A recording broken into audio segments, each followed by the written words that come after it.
आप में से, क्योंकि ये इंटरेक्टिव मैं चाहती हूँ आप लोगों से बातचीत करके, ये नहीं है कि मैं ही सिर्फ बताऊँ, आप लोगों से भी सुनने के लिए हम लोग यहाँ पे आए हैं।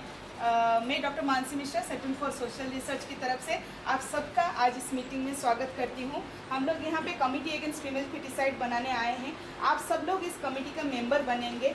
इस कमिटी का कुछ रोल रिस्पॉन्सिबिलिटीज़ होगा और उसके बारे में पहले बाद में हम डिस्कशन करेंगे। पहले हम लोग क्यों यहाँ पे हैं और हमें क्यों इस जो डिक्लाइनिंग सेक्स रेशियो है या कन्याभ्रूण हत्या कहिए या जो लड़कियों की संख्या लगातार गिरती जा रही है, उसके खिलाफ आवाज़ उठाने की ज़रूरत क्यों पड़ी, हमारी जो संस्था है इसके बारे में क्यों काम करना शुरू किया, इसके बारे में मैं थोड़ा सा आपको बताना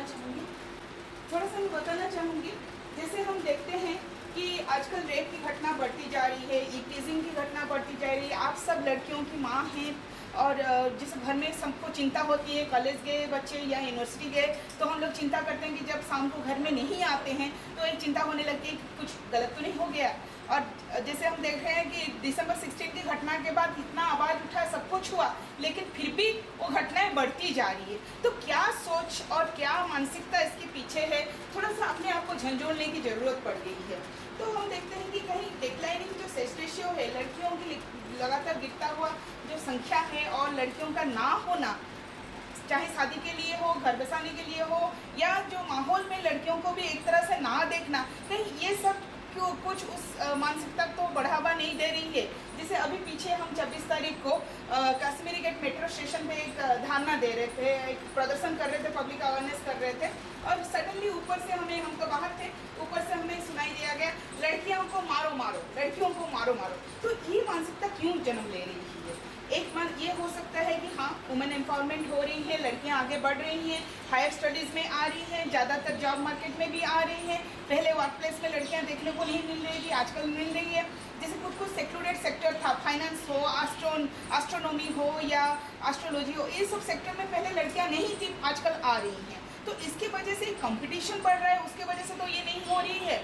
लेकिन कहीं ना कहीं डिक्लाइनिंग सेक्स रेशियो की वजह इकोनॉमिक भी जा रहा है, जहाँ पे हम लड़की आने पे ये सोचने पे मजबूर हो जाते हैं कि एक लड़की पैदा हो गई, आज से सेव करना शुरू कर दो, लड़की पैदा हो गई, उसके डाउरी के बारे में सोचना शुरू कर दो। क्यों? लड़के होते हो तो हम उनको इतना पढ़ाना लिखाना और उनके साथ बाकी सब चीज़ों में, अगर लड़का बिगड़ जाता है उनसे चीज़ों में भी इतना खर्चा होता है, उस सब चीज़ों को हम क्यों नहीं काउंट करते? सिर्फ ये क्यों सोचते हैं कि हाँ लड़की आ गई, डाउरी के लिए सोचते हैं। ये तो नहीं है कि लड़कियाँ सिर्फ पैदा होती हैं शादी के लिए, हंसेगी नहीं, लड़की है तो जोर से बोलेगी नहीं, लड़की है तो शाम के बाद घर से बाहर निकलेगी। हम लोगों को भी इस सोच से बाहर आना पड़ेगा। जैसे दिल्ली में हम देख रहे हैं अभी 866 लड़कियां हैं 1000 लड़कों के बीच। ये 866 लड़कियां कैसे आए? आप बोर्ड देख रहे होंगे चारों तरफ है। लगातार 81 सेंसस के बाद लगातार हमारी लड़कियों की संख्या गिरती जा रही है। 1970 में इंडिया में पहली बार अल्ट्रासाउंड मशीन आया। उस टाइम इंदिरा गांधी ने बोला था कि I don't know whether it is for good और बैड। उसके बाद 2001 सेक्शंस में 866 लड़कियां 1000 लड़कों के पीछे, और अभी 2011 सेंसस में 866 गर्ल्स 1000 लड़कों के पीछे। अब 2021 जो सेंसस आएगा, नेक्स्ट सेंसस, उसमें क्या होने वाला है दिल्ली का, उसका पता नहीं। क्योंकि अगर हम पीछे एक रिपोर्ट में जाए, सारा समय में निकला था, वो बता रहे थे पिछले दिसंबर तक 789 लड़कियां थे 1000 लड़कों के पीछे। तो ये हम सोच रहे हैं कि 1000 लड़कों के पीछे 750 लड़कियां हैं, 1000 लड़कों के पीछे 850 लड़कियां हैं। लेकिन हम थोड़ा सोचेंगे जब अरबों में सीखेंगे तो कितनी लड़कियां मिसिंग। अगर कुदरती बातों पे जाए, 1000 लड़कियों के पीछे 1500 लड़कियां पैदा होती। अगर हम भगवान बन के इंटरफियर ना करें तो 1000 लड़कों के पीछे 1500 लड़कियां पैदा होती। कुछ मालन्यूट्रिशन में चली जाती है, कुछ प्रीमैच्योर डेथ में चली जाती है, प्रीमैच्योर बात के दौरान जो डेथ हो जाती है बच्चों की, उसमें चली जाती हैं। क्योंकि जब से पता चलता है, कोई कम्युनिटी में ऐसे होता है, जब पता चलता है कि लड़की पेट में है, माँ का अच्छा देखभाल नहीं होता है ना। तो अब आंकड़े कुछ और देखेंगे। 2011 का जो सेंसस आया उसमें पहली बार जेंडर कंपोनेंट डाला गया। जेंडर कंपोनेंट डालने जैसे आप देखते हैं कि हम लोग तो फील्ड में जाते हैं, इंस्पेक्शन कमेटी में हैं, हमारी जो डायरेक्टर डॉक्टर अंजना कुमारी है वो नेशनल इंस्पेक्शन मॉनिटरिंग कमेटी में है जो हेल्थ डिपार्टमेंट की है। उसमें हम देखते हैं आभूषण लिंग जांच करने के लिए, सेक्स सिलेक्शन करने के लिए अल्ट्रासाउंड सेंटर कोई भी प्राइवेट में लोग चले जाते हैं। लेकिन जब आभूषण करने की बारी आती है, सेंटर में जाते हैं। क्यों? इतना घृण मानसिकता इसके पीछे है कि अगर उस दौरान माँ की डेथ हो जाए तो जो हस्बैंड है वो इंश्योरेंस क्लेम कर सकते। आप सोचिए, मतलब यहाँ तक हम गिर चुके हैं कि लाइफ का सौदा किसी भी हद में करने के लिए हम पीछे नहीं करते। और यहाँ पे आप लोग एलिट सोसाइटी है, एजुकेटेड सोसाइटी है, हमेशा ब्लेम करते हैं कि जो लोअर कम्युनिटी है उसमें होता। जब हम lower community urban slum areas में जाके जहाँ में गार्बेज पिकर्स हैं वहाँ पे हम बात करते हैं, वो लोग बोलते हैं मैडम आप बताइए हमें रोज का खाना नहीं मिलता, हफ्ते भर का हमारा कमाई 500 से 1000 रुपए होता है, हम कहाँ पे 12,000 15,000 देके सेक्स सिलेक्शन और फिर बाद में अबॉर्शन करवाने के लिए जाए। ये तो बड़े लोग करते हैं। तो कहीं ना कहीं ब्लेम गेम अब करने से नहीं चलेगा, क्योंकि बाहर से हम देखते हैं हम लोग इनक्रेडिबल इंडिया है, लेकिन अंदर से खोखला होते जा रहे हैं। अंदर से अगर हम हमारा सोशल फैब्रिक को संभालेंगे नहीं, सराहेंगे नहीं, तो कहीं ना कहीं हम भी उसके लिए जिम्मेदार हैं। तो एक सेंसस हम देख रहे हैं कि 866, जैसे मैंने बताया आपको, एक स्टडी हुआ था BBC की तरफ से, उसके चलते 45,000 लड़कियां सिर्फ हरियाणा के अंदर ब्राइड ट्रैफिकिंग के थ्रू आए हैं। ये लोग कहाँ से आए हैं? छोटे छोटे जो बैकवर्ड स्टेट्स हैं, हम जैसे बोलते हैं झारखंड हो, उड़ीसा हो, बंगाल हो, वो एरिया से आए हैं। लेकिन कैसे आए हैं? वहाँ पे भी एक स्टैटिस्टिक्स काम करता है कि जिन लोगों के पास पैसे हैं, आप लोगों को पता होगा कि हरियाणा में ग्रीन रिवॉल्यूशन आया था, तो जिन लोगों के पास पैसे हैं वो लोग तो पैसे देके खरीद के ले आते हैं। जिन लोगों के पास पैसे नहीं है उतना अफोर्ड करने के लिए वो डिफरेंट सोसाइटी में जाते हैं। Chastity, maintenance of chastity of girl child बड़ा मुद्दा है, बड़ा क्वेश्चन मार्क है सारे पेरेंट्स के सामने। लड़की अगर शाम को थोड़ी सी देर में घर पहुंचती है सबको चिंता होने लगती है। गांधी जी ने बोला था जब तक हर औरत रात को 11 बजे तक खुली सड़क में नहीं चल सकती आराम से, तब तक मैं नहीं मानूंगा कि मेरा भारत स्वाधीन हुआ है। तो आज हम 65 इयर्स के बाद कहाँ खड़े हैं, वो हमें अपने आप को सवाल पूछने का टाइम आ गया।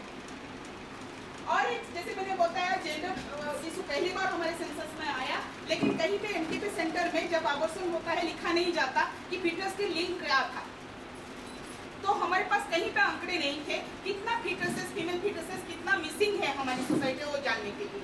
लेकिन सेंसस ने कुछ आधार लेके ये कैलकुलेट किया है 31 लाख सेंसर, 31 लाख फीमेल फीटस हमारी बीच में से मिसिंग।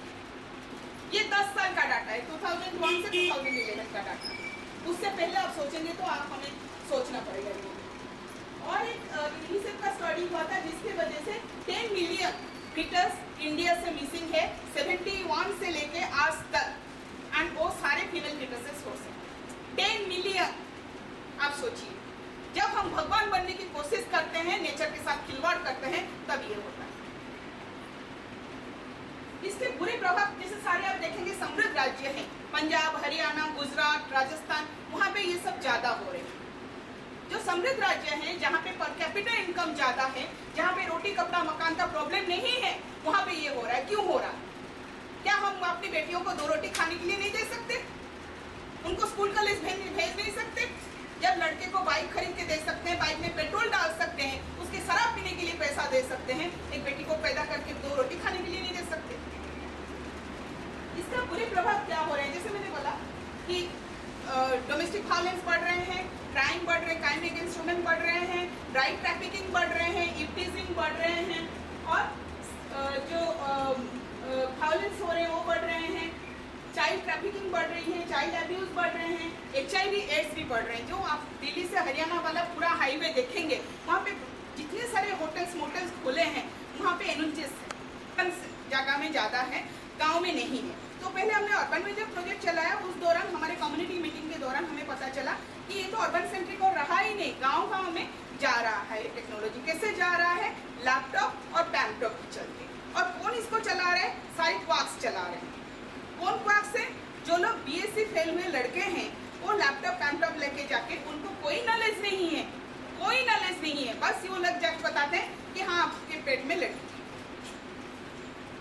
और 2000 रुपए दोगे, उसके बाद वो उसका कनेक्शन में वो डॉक्टर रहता है जो अबॉर्शन करवाएगा।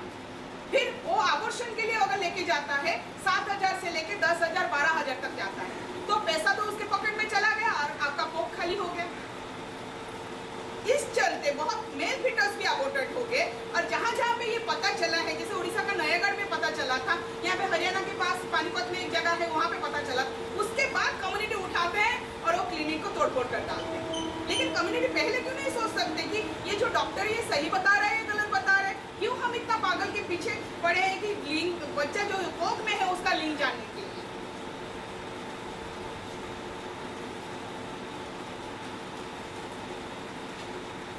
तो अभी हमारा प्रोजेक्ट चल रहा है पूरा दिल्ली के सारे जो 11 डिस्ट्रिक्ट्स हैं उसमें चल रहा है। और ये पहले हमने रिसर्च किया था, स्टेक होल्डर स्टडी किया था, आप लोग जैसे हैं वहाँ आप लोगों को लेके, जो हॉस्पिटल्स में डॉक्टर्स वगैरह हैं उनको लेके, एनजीओ स्पेशलिस्ट हम लोग स्टडी किए थे, स्टेक होल्डर स्टडी किए थे। उसके बाद हाउस होल्ड सर्वे भी किए। उसके दौरान जो मतामत निकला, जो ओपिनियन निकला, उसको लेके हम कम्युनिटी में आ रहे हैं। हम लोग जो स्ट्रैटेजी अपनाते हैं, जैसे जिसके तहत हम लोग यहाँ पे हैं कम्युनिटी अगेंस्ट फीमेल फेटिसाइड, हम लोग जो एलिट क्लास सोसाइटी है, आरडब्ल्यू एसोसिएशन है, उनके लेके हम लोग कम्युनिटी अगेंस्ट फीमेल फेटिसाइड बनाते हैं। कम्युनिटी में जैसे जाके जो अर्बन स्लम एरियाज है वहाँ पे कम्युनिटी वॉच ग्रुप्स बनाते हैं, उनको नॉलेज देते हैं कि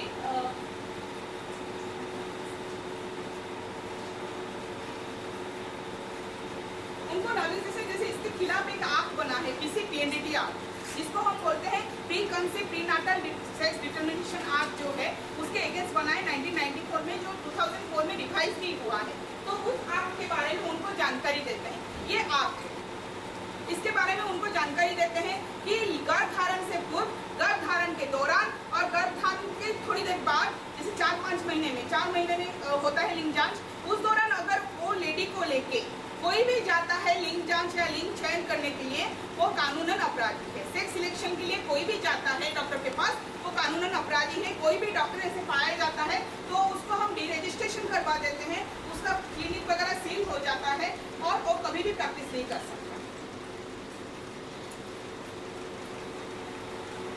इसके दौरान हमने फोकस ग्रुप डिस्कशन भी किया, इंटरफेस वर्कशॉप किया है। मेट्रो स्टेशन में हमने 2 राजीव चौक और कश्मीरी गेट मेट्रो स्टेशन में फिलहाल हमने प्रोग्राम किया है। एंड उसके बाद हमने कन्याजन महोत्सव किया है बुराड़ी में और करोल बाग में। बहुत अच्छा रिस्पॉन्स हमारे में मिला। करोल बाग हमारे लिए सेंट्रल दिल्ली था, तो इसीलिए पहले हमने प्रोजेक्ट का शुरुआत, प्रोजेक्ट लॉन्च इवेंट हमने करोल बाग से किया। और उसके बाद हम लोग रैलीज भी निकालते हैं, साइलेंट डेमोन्स्ट्रेशन, जो पॉस एरिया है मॉल के सामने, हम लोग साइलेंट डेमोन्स्ट्रेशन किए, बसंतपुर मॉल के सामने, एम्बियंस मॉल के सामने। फिर हमने द्वारका में जो सेक्टर 10 मार्केट है उसके सामने भी साइलेंट डेमोन्स्ट्रेशन किए थे, जो बहुत अप्रिशिएट हुआ था। इसके बाद हमने रैली निकाला, छतरपुर में, संगम विहार वगैरह में हमने रैली निकाला। और यूथ को, जैसे हम जानते हैं 60% यूथ अभी हमारे बीच है, उनको जोड़ने के लिए हम लोग सिग्नेचर कैंपेन किए थे खास तौर में। अभी पोस्टर और डिबेट कैंपेन कर रहे हैं।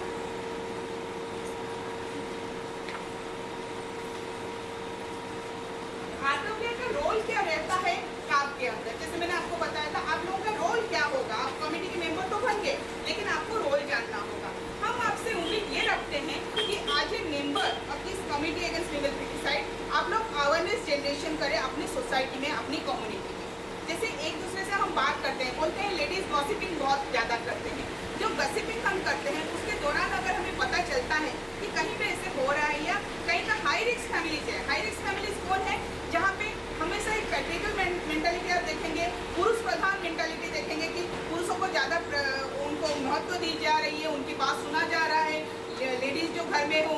अगर अपने घर में स्ट्रांग हो जाए, चाहे बेटी के रूप में हो, माँ के रूप में हो, सास के रूप में हो या ननद के रूप में हो, अगर एक दूसरे का साथ बटा दें, हम लोग हमेशा आपस में लड़ते रहते हैं, ऐसे ना करके अगर हम जुड़ के रहें, एक दूसरे का साथ दें, तो भी बहुत फर्क पड़ सकता है। कोई हमें लिंग जांच या लिंग चयन के लिए नहीं भेज सकता। हम जब जेंट्स के पास जाते हैं, बात करते हैं, वो लोग बोलते हैं हम तो इसमें नहीं है, वो दोनों सास बहू चली गई, क्या करने चली गई, मुझे चली गई मुझे पता नहीं। लेकिन आप जरा सोचिए, अगर हमें 5 रुपये या 10 रुपये के लिए पूछना पड़ता है, तो 500 रुपये या 2000 रुपये जहाँ पे खर्चा हो रहा है, वो हमारे बैग में कौन डाल रहा है? कौन डाल रहा है? वही बेटा डाल ले या ससुर जी डाल ले, ठीक है ना। तो हम लोग अगर इकट्ठा हो जाएं और हम लोग इसका बेयर करें कि नहीं, इसके जो बच्चा होना है उसको होने दो, जो 1-2 बच्चा जो भी, हम लोग अगर डिसाइड करते हैं कि नहीं एक बच्चे का फैमिली है। अर्बन सोसाइटी में ज़्यादा प्रॉब्लम क्या होती है, सिंगल चाइल्ड फैमिली। और सिंगल चाइल्ड फैमिली में ज़्यादा मानसिकता बन जाती है कि वंश आगे बढ़ाना है, नाम कौन लेगा नेक्स्ट जनरेशन में। तो उसके बाद जो हम एक बच्चा करेंगे और एक बच्चा जो भी हो हम उसका लिंग जंप ना करें।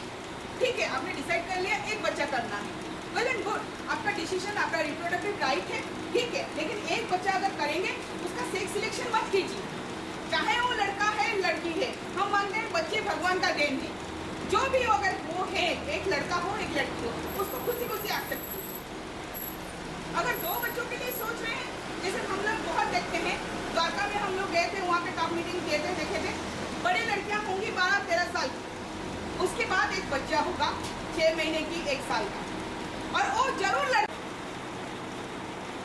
जैसे मैंने बताया था, अगर यहाँ पे कोई अल्ट्रासाउंड सेंटर वगैरह है या कोई डॉक्टर ऐसा कर रहा है, हमारे आपको शायद वो ये पर्चा दिया गया है, इसमें हमारा नंबर है, आप इसमें कॉल करके हमें बता सकते हैं। यहाँ पे जो डिस्ट्रिक्ट अप्रोप्रिएट, जैसे मैंने बताया PCPNDT एक्ट है, उसके अंदर डिस्ट्रिक्ट अप्रोप्रिएट अथॉरिटी है, तो आपके डिस्ट्रिक्ट के जो डिस्ट्रिक्ट अप्रोप्रिएट अथॉरिटी जो डिस्ट्रिक्ट कलेक्टर हैं, आप उनको भी बता सकते हैं, वो स्टेप ले सकते हैं, आके उस हॉस्पिटल को बंद करवा सकते हैं, क्लिनिक को बंद करवा सकते हैं।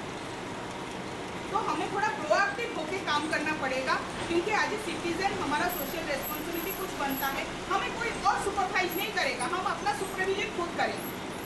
ये अगर हम मान के चल लें और थोड़ा सोसाइटी को बदलने की कोशिश करें, ये ना सोचें हाँ लड़कियों का बाहर जाना खतरा है तो हम अपने घर में समेट के ले जाएंगे। कितने दिन समेट के रहेंगे, कितने दिन, कभी ना कभी तो बाहर जाना पड़ेगा। हम लोग सब सोशल एनिमल हैं, हम घर के अंदर नहीं रह सकते हमेशा, ठीक है। मैं आप लोगों से अभी सुनना चाहूँगी, स्लोगन लगाए। ये प्रोजेक्ट का नाम हमारा मेरी शक्ति मेरी बेटी है। बहुत दिन हो गया हम लड़कों को अपना शक्ति मान के चले, अभी टाइम आ गया लड़कियों को हमारा शक्ति मान के चले, ठीक है। शक्ति के रूप में हम तो दुर्गा सरस्वती काली का आराधना करते हैं, लेकिन अपने घर की बेटियों को शक्ति नहीं मानते, ठीक है। मेरी शक्ति मेरी बेटी, मेरी शक्ति मेरी बेटी, हाथ उठाइए, बोलिए, आवाज बुलंद कीजिए, मेरी शक्ति मेरी बेटी, मेरी शक्ति मेरी बेटी, लड़का लड़की एक समान, लड़का लड़की एक समान, बेटा बेटी एक समान, बेटा बेटी एक समान, ईश्वर के 2 वरदान, आवाज नहीं आ रही, ईश्वर के 2 वरदान, ईश्वर के 2 वरदान। आप कुछ बताओ। और माँ दूसरी होनी थी, मैंने कहा फिर क्या हुआ, फिर तीसरी हुई, तो कहते हैं कि देखा 3 हो गई, तो मैंने कहा क्या हुआ, लड़का क्या कर देगा। और आज वो मेरी पोतियाँ इतनी लायक हैं, एक तो आपके साथ ही है प्रीतिका, वो तो हम अप्रिशिएट करते हैं सब प्रीतिका की, उसने इतनी जल्दी आपकी ये मीटिंग अरेंज कर दी, बहुत दिनों से हम